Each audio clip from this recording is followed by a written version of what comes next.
আমি elevator education থেকে Souvik sir কথা বলছি।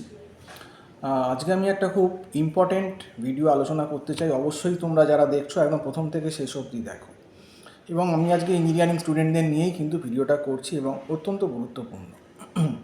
আমি প্রথমেই বলছি, যারা 1 থেকে মোটামুটি 10,000-এর মধ্যে র্যাঙ্ক আছো, 1 থেকে 10,000 অবধি, তারা ডেফিনেটলি ইঞ্জিনিয়ারিং পড়তে পারো। একটা মোটামুটি তাদের স্ট্যান্ডার্ড আছে। মেরে কেটে 1 থেকে 12,000 অবধি যারা র্যাঙ্ক করছো তারা ইঞ্জিনিয়ারিং পড়তে পারো আমাদের এই ওয়েস্ট বেঙ্গলে। কিন্তু প্রশ্নটা হচ্ছে যে 12,000-এর পর যাদের র্যাঙ্ক, কারণ র্যাঙ্ক তো এখন নাকি 40,000 50,000 অবধিও যায়, শুনছি যা, সত্যি মিথ্যে জানি না। তো তাই যদি হয় তাহলে এই 12,000-এর পর যাদের র্যাঙ্ক হচ্ছে তাদের আমার বেসিক্যালি মনে হয় যে ইঞ্জিনিয়ারিং পড়া উচিত নয়। তার কারণ যখন 12,000-এরও পেছনে র্যাঙ্ক, তাদের বুঝতে হবে যে আমাদের পড়ার মধ্যে কোনো ঘাটতি রয়ে গেছে বা আমাদের সেই মেধাটা নেই যাতে আমরা ইঞ্জিনিয়ারিং পড়ি। কারণ তোমরা যদি আমাদের সময় দেখো, 99 সাল 2000-এর কথা বলছি, ইঞ্জিনিয়ারিং সেই সময় কিন্তু ওই 7,000 8,000 অবধি বেরিয়ে বন্ধ হয়ে যেত। হাতে গোনা গভর্নমেন্ট কলেজগুলোর ভেতর যাদবপুর, শিবপুর, তারপর কল্যাণী, কোলাঘাট, এগুলো কতগুলো আরও কতগুলো ছিল।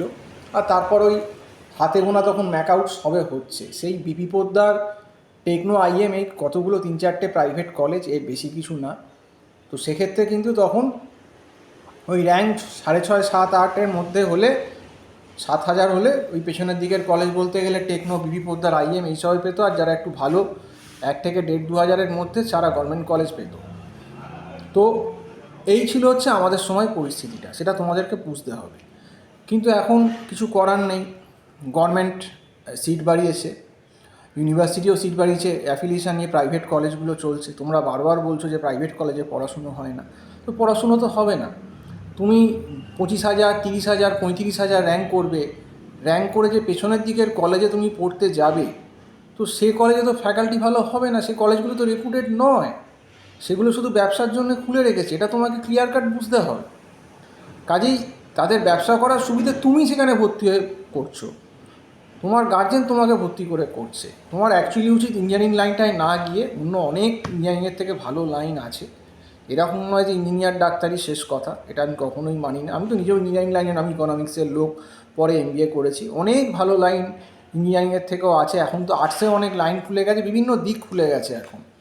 তো শুধু ওই ইঞ্জিনিয়ার মানেই যে ইঞ্জিনিয়ারিং আমাকে পড়তে হবে এরকম তো কোনো মানে নেই। ইঞ্জিনিয়ারিং ডাক্তার, এখন ইঞ্জিনিয়ারিং ডাক্তার ছাড়া অনেক লাইন আছে। কেউ ফাইন্যান্সের লাইনে চলে যাচ্ছে, কেউ অপারেশনসের লাইনে চলে যাচ্ছে, কেউ আর্টসের অন্য ধরনের লাইনে, ইংলিশে চলে যাচ্ছে, জার্নালিজমে চলে যাচ্ছে। অনেক রকম পথ এখন খুলে গেছে। এমবিএ করে ডেটা অ্যানালিসিসে চলে গেছে। তো সেক্ষেত্রে যে আমাকে একদম জোর করে আমার 25,000 30,000 35,000 40,000 র্যাঙ্ক হলে আমাকে বিটেক পড়তে হবে, হ্যাঁ, তো এর কোনো মানে নেই। আর জোর করে এরকম পড়ানো উচিত নয়। এটা তোমাকে বুঝতে হবে। যখনই তোমার র্যাঙ্ক 22,000 25,000 30,000 হচ্ছে, এটা মানেই বুঝতে হবে তোমার কিন্তু ইঞ্জিনিয়ার হওয়ার যোগ্যতা নেই। অন্তত আমাদের সময় হলে তুমি তো চান্সই পেতে না, কারণ অত সিটই তো নেই। ওই তো বললাম 7,500 8,000, তোমার 15,000 20,000 র্যাঙ্ক হলে তুমি চান্সই পাবে না, তুমি ইঞ্জিনিয়ারিং নও। সেই জন্যে কিন্তু আমাদের 99 2000-এ কিন্তু ইঞ্জিনিয়ারিংয়ের দাম ছিল। দেখো, আমি খুব সত্যি কথা বলি, হয়তো অনেকের গায়ে লাগতে পারে। আমার সময় হলে আমিও ইঞ্জিনিয়ারিংয়ে চান্স পেতাম না, আমারও হয়তো সেই আমার যোগ্যতা নেই। দেখো, কাক কখনো, যতই কাককে তুমি সাজা, কাক কখনো ময়ূর হতে পারবে না। খারাপভাবে নিতে গেলে যদি তুমি স্ট্যান্ডার্ড হিসেবে দেখো, তাহলে কিন্তু আজকে পশ্চিমবঙ্গে যদি 100 জন ইঞ্জিনিয়ার দেখো, তার মধ্যে দেখবে 30% ইঞ্জিনিয়ার হয়তো ঠিকঠাক, 70% ইঞ্জিনিয়ার কিন্তু ফেক। তাদের সেই কিন্তু এলএম নেই বা সেই মেধা নেই। কাজেই যাদের র্যাঙ্ক মোটামুটি 10-12 হাজার অবধি হচ্ছে, বাকি যে আরও 50,000 অবধি র্যাঙ্ক করে পড়ছে, কলেজগুলো ভরাচ্ছে, তাহলে বাকি 38,000 কী? তো এরাই হচ্ছে সেই ধরনের ইঞ্জিনিয়ার। কিছু কিছু হয়তো একটু সিরিয়াস হতে পারে, যারা হয়তো 15-20 হাজার র্যাঙ্ক করেছে, তারা হয়তো পরে গিয়ে সিরিয়াসলি পড়তে পারে, কিন্তু সেই সংখ্যাটাও খুব কম, হাতে গোনা। বেশিরভাগই পড়াশোনা করে, প্রথম থেকেই ট্রেন।